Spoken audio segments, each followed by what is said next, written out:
तरीका है, लेकिन उसका एक सीधा सा कीर्तन बनाया है। तू तो दीनानाथ जन्म को ही कपटी, तू तो दीनानाथ जन्म को ही कपटी, तू तो दीनानाथ। बोले तुमने जीवन भर, मुझे ऐसा लगता है हमेशा कैसे? बोले देखो 3 लोग 14 भवन का राज दुनिया को दे देते हो और तुम कहाँ रहते हो? शमशान में। ये कपट नहीं है तो क्या है? अरे बोले ये आज तेरे दिमाग में बात कैसे आ रही है? कई युग बीत गए, मनवंतर बीत गए, आज तक तूने इस बात को नहीं किया और आज तेरे को ये रेजिडेंसी और ये सब रोटी कपड़ा और मकान वाली स्थिति ये क्यों दिमाग में आ गई? महाराज क्या बताऊं, मुझे आज कुछ शंका हो रही है आप पे। सती शंका का नाम लिया और शंकर जी डायरेक्ट पूछ लिए, बोले सती आज नारद आया था क्या?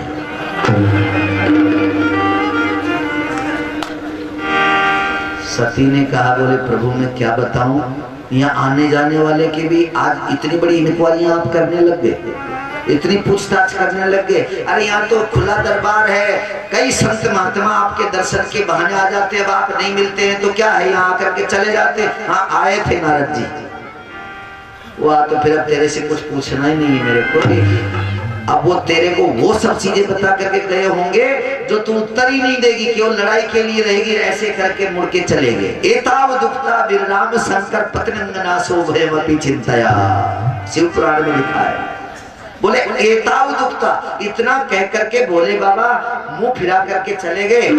अब सती ने देखा, बोले ये तो मेरा पासा फेल हो गया रूसने का, तो क्या करूं? तो अब ज्यादा मनवार करो तो ये भारी भारी हो जाए, तो मुंह फिर कर चल दो तो फिर वो पीछे में जी सुनो तो सही थोड़ा सा, फिर तो वो ए जी सुनो ए जी चलते जाओ।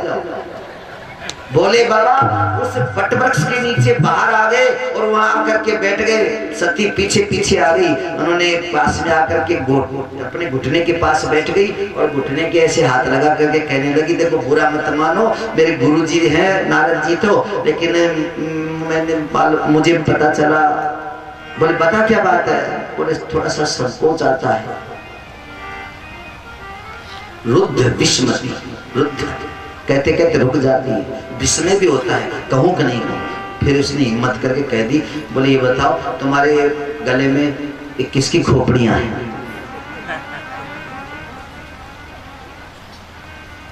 शंकर जी ने कहा, बोले सती ये मत पूछे, ये मेरी बहुत प्राण प्रियतमा एक मेरी पत्नी थी उसके। अब तो और दिमाग खराब। बोले हम वैसे ही सेवा कर रहे हैं क्या इतने दिनों से?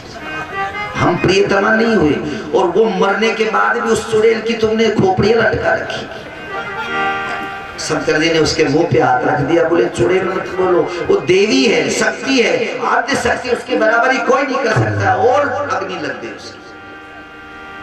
शंकर जी ने बिल्कुल पूरी उसको उसके दिमाग को गर्म कर दिया। उन्होंने कहा तो बताओ तो सही मुझे उसका नाम। बोले वो तेरी खोपड़ियां हैं। अब तो उसने मुंह पे हाथ रख लिया, बोला ही न जावे। बोले तो क्या बोले? महाराज मेरी खोपड़ी है। बोले हाँ। देखिए इधर लाओ, मुझे गिनने दो। और जब वो गिनने लगी तो 107 खोपड़ियां हो। महाराज मैं 107 बार तुम्हारे साथ विवाह कर लिया। बोले हाँ। और तू जब भी विवाह करती है बीच में छोड़ के चली जाती, ये गड़बड़ी है। तो अब सती के दिमाग में उल्टी बात आई। बोले महाराज मैं 107 बार मरी, 2-4 बार तो आप भी मरे होंगे। उन्होंने कहा मैं? बोले सती मैं कभी नहीं मरता। अब उसको नारद जी की बात याद आ गई। नारद जी सही कहते थे, ये मेरा जो बाबा जी पति है ये जरूर कपट रखता है, क्योंकि मैं 107 बार मर गई, एक बार भी नहीं मरा, इसका मतलब कोई कोई जड़ी बूटी इसके पास है, लेकिन मेरे को नहीं खिलाई इसने। उन्होंने फिर से प्रश्न किया। बोले बाबा सासती करी पुनी और करी पसाऊ, नाथ प्रभु कर सहज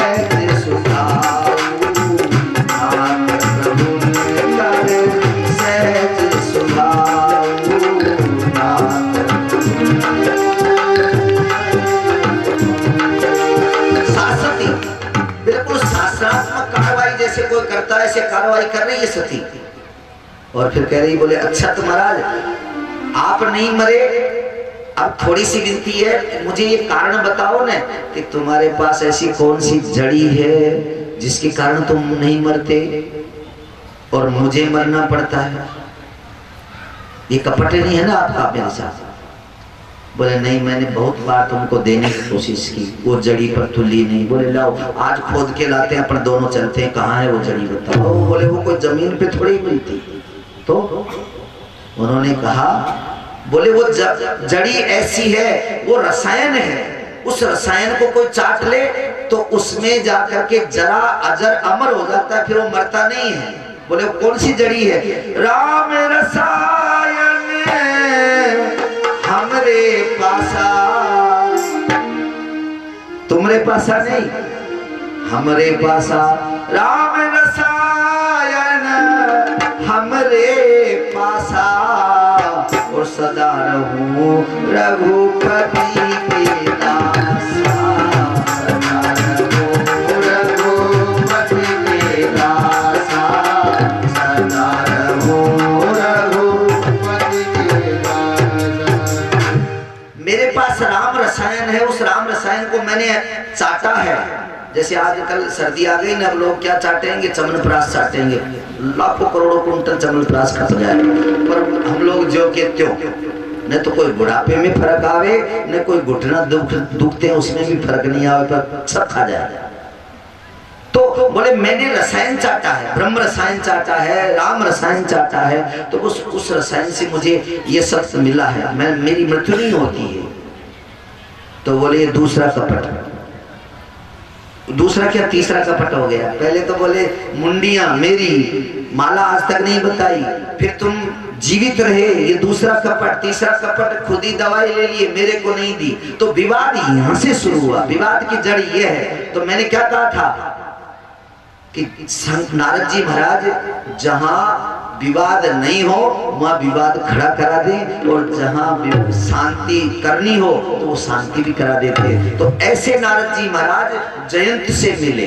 अब देखो यहाँ विवाद है, जयंत विवाद में भगा है, पर आज वह शांति करा देंगे। सामने नारद जी मिले, उन्होंने कहा, बोले कहो जयंत आज व्याकुल होकर के कहाँ भग रहे हो? बोले महाराज क्या बताऊं, मेरी दशा बहुत बिगड़ी हुई है। कैसे?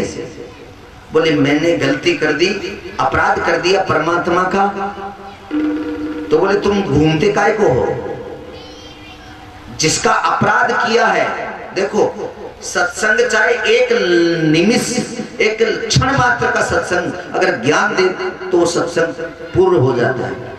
लव निमेष सत्संग, थोड़ी सी सत्संग हुआ, जिसका अपराध किया है ना वहीं चले जाओ।